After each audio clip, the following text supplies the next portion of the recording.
Yo, what is up, YouTube? It's YBP Gang, YBP Nation, YBP Boxing, YBP MMA. And today I'm going to be recapping the Misfits 15 card that just took place not too long ago, headlined by Elle Brooke and Paige Vanzant in Houston, Texas, I believe it was.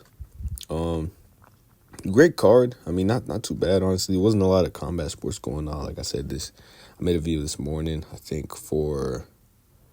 What fight was that? Dustin Poirier and Islam Makhachev. Yeah, that's next week. Not too much going on this week, so I felt like if you're a promotion and you had a big event that you want to put forward, I think May 25th would have been a really good day to put it because there wasn't a lot of stuff going on today. I think it was WWE, but that was at like 1 o'clock because it was in Saudi Arabia. So the night slot for right now, if you're a fight fan, not much really on, like as far as the major promotion goes, or like boxing. I think Christian and Billy fought. Jack Catterall fought at like 5 p.m. But I'm like, this 8 p.m. slot, like nighttime, wide open, and Misfits took that and they ran with it.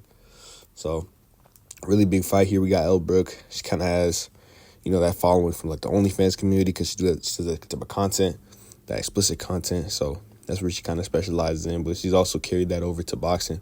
And then Paige Vanzant, she had a career in the UFC for a little bit. She fought Michelle Watterson, something like that, WWE. So she's just a huge name, pro star coming over to the influencer ranks. And there was a lot of good fights on the card. But if we just recapping, we can start from Fangs versus something Magen, something like that. Yeah, that fight was really good, I thought.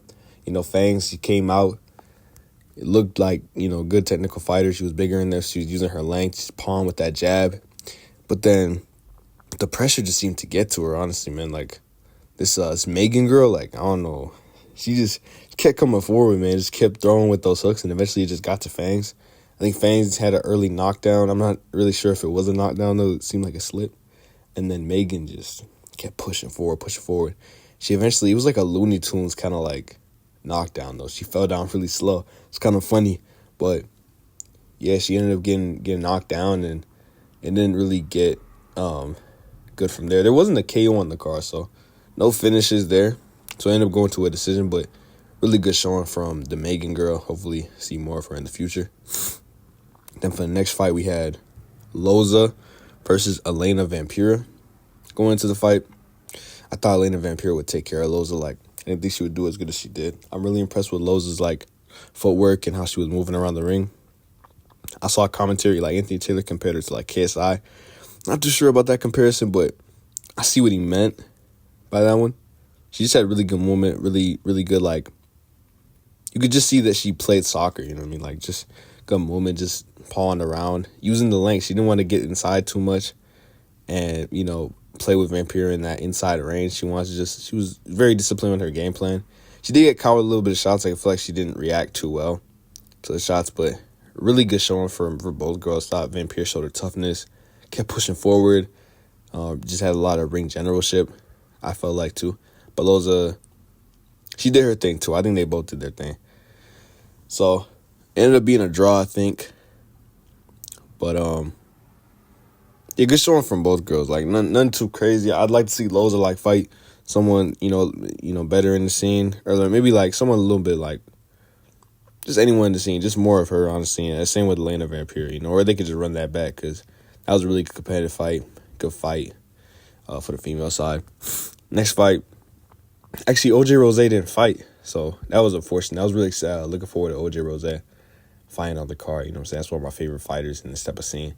Fights anybody, fights anywhere, anytime. And, yeah, he's just a really good fighter. Oh, let's see. Next fight. I'm not going to lie, I completely missed this Jeremy Park, Anthony Vargas fight, so I can't really comment on it. I missed the Killer Bee fight, too. I heard that she looked good, though, but I missed that, too. So we could just skip to Lil Cracra versus Yuddy Gang. That was a really good fight, too. Cracra came out firing in that first round. I think he might have rocked Yuddy Gang, if I'm not mistaken. But just looked really sharp, but then as the fight went on and on, Yuddy Gang was able to, push the pace, kind of just have more stamina at the latter part of the fight, and Cracra seemed to be slowing down a little bit. But you could see the talent that Cracra has. I think he's had like maybe a little more skill than Yuddy Gang, honestly. But just like poor fitness, you know what I'm saying? I think down the stretch, like Yuddy Gang was able to, put the pace on him, put him on the back foot, and land some really good uppercuts too. I thought he did really good there. But you saw the skill from Yuddy Gang too. We know he's on that level. We saw what he's able to do against I don't know if it was Waleed or Dean, but he showed that he was like on that level, on that elite level. People thought like, okay, he's right there. He could challenge one of those guys. If it's not, Dean, Waleed, he's knocking on that door to be like top 2. So I think both guys are really good in the lightweight tournament. I thought the winner of this, they'd give Joey Knight a pretty good run for his money. I think the winner of this is going to fight Argentinian King.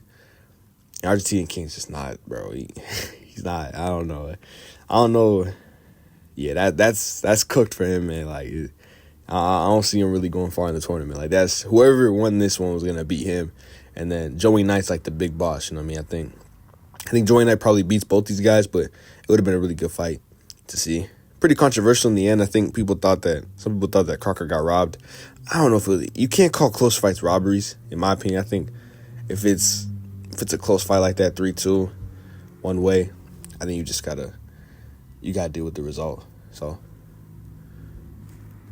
yeah, good fight. Both guys showed their high level. Both guys showed they can compete, maybe be competitive with a guy like Joey Knight, but I think Joey Knight destroys all of them. I think or Yuddy Gang and Lil Cracra. I think if the goal of this whole tourney is to find a guy that can mess with Dean, I don't know if we're gonna find it. It's gonna be Joey Knight. I think that's the guy. But good fight though. Good competitive fight. I think it's good futures for Yuddy Gang and Lil Cracra. Like to see Lil Cracra back in the ring. Soon, keep him active. Good fighter. Same with Yuddy Gang. He's gonna fight Argentinian King, destroy him, and then get him up with the big dogs. Next fight, co-main event, we have Leveon Bell versus Tristan Hamm. Really good, funny walk-off by both guys. Tristan Hamm had like a bunch of girls. I think like it was like Hawaiian theme or something. I don't even know what it was. But big theme there. Made them feel like superstars. Leveon Bell walked out with Antonio Brown. that was pretty funny too, because I seen Antonio Brown like file for like bankruptcy or something. That was kind of funny seeing him there. All the memes going around with him. But he's keeping his name relevant, keeping his name in the limelight. Leveon Bell. I think they were like they're friends, you know what I'm saying? Both in the NFL. But moving on to the fight, Leveon Bell, Tristan Hamm. Big scare in the first round, Tristan Hamm. Actually, yeah, big scare in the first round for like both fights, main event and co-main event. I don't know if it was a scare because I guess it didn't end up going that way, but big moments in the first round. Tristan Hamm landed a big shot on Leveon Bell. Rocked him bad. I think going into the fight, Leveon Bell was a huge favorite. I think a lot of people thought he would take care of Tristan Hamm. I thought there were levels. At least I thought it was. You look at the guys Leveon Bell's fought.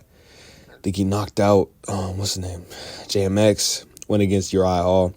Just a good track record. Like, went against some good opponents. And Tristan Hamm just didn't seem like he was on that technical level that Leveon Bell was on. And even in the ring, like, Leveon Bell looked like a whole weight class bigger. He's just coming down. He's a way bigger guy. In the NFL, it was like 200 pounds. But still, he hit him with that overhand right. Rocked him bad. Leveon Bell was able to come on the inside, just clinch, and then work those uppercuts, work those punches, and just recover. And then as the fight went on, Leveon Bell started to build his confidence, land those shots, and it seemed like Tristan Hamm kind of gassed himself out almost in the fight. So that was really not good. He almost kind of got himself back into the fight with the clinch work. There was this sequence like in the second and third round where he was just like spamming uppercuts, like bah bah bah, just like uppercuts, up against the ropes, and that kind of got himself like into it. You land one shot, you get something that you're really good at, you're feeling it, you're just gonna keep going to that. You know what I'm saying? If it's not broke, don't fix it. So he just kept spamming that, having success. That was at the end of the round. So Tristan Hamm, he's a warrior, he's a good fighter, never really gave up, but I think cardio might be an issue for him. Because, Leveon Bell was just celebrating his face at some points, man. He's just styling on him. Because he knew... that's the thing, though. I wish Leveon Bell, instead of celebrating, I wish he would have, put on the pace and really, took it to Tristan Hamm. Because I feel like he had a wounded animal in front of him. He had someone who was really tired, someone who was looking for a way out.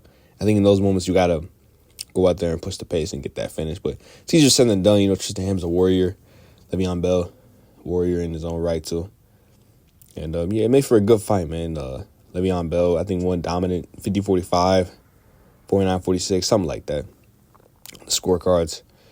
But yeah, Le'Veon Bell, he should win this whole competition, man. The Misfits Boxing Cruiserweight tournament. I'd love to see him in a huge fight. I think he wants to fight with like KSI, one of these big names. Slim. I don't know if they're in the same weight class, but yeah, get him a big fight, man. He deserves it, man. He's a big name in his own right, with the NFL experience and all that stuff. Love to see him, up in there with the big dogs. So shout out to Le'Veon Bell. Main event, we got Elle Brooke going up against Paige Vanzant. I was in and out of this one too. Like, I know it's the main event, but I don't know what I was doing. But first round, crazy first round. You know what I'm saying? I don't think anyone saw what came or what happened. Elle Brooke went out there, knocked down Paige Vanzant. No one really saw that coming. Because honestly, going into that, like, just prior to the sequences before that, it seemed like they were both like pretty evenly matched. Even that was kind of surprising. I think some people thought that Paige Vanzant would just run through Elle Brooke. It's all clash her, but they seemed pretty even. But Paige Vanzant seemed a little faster, seemed a little more technical, and seemed a little more in the know in that boxing ring. She seemed like she had a little bit of, I don't know. You could just tell, like, slight little edge, I don't know, on the feet. But Elle Brooke was able to land that. I don't know if it was an overhand right or if it was like a hook, but she landed like a big shot, And even throughout the course of the fight, it seemed like Brooke had a little bit of more like pop to her punches than Paige Vanzant.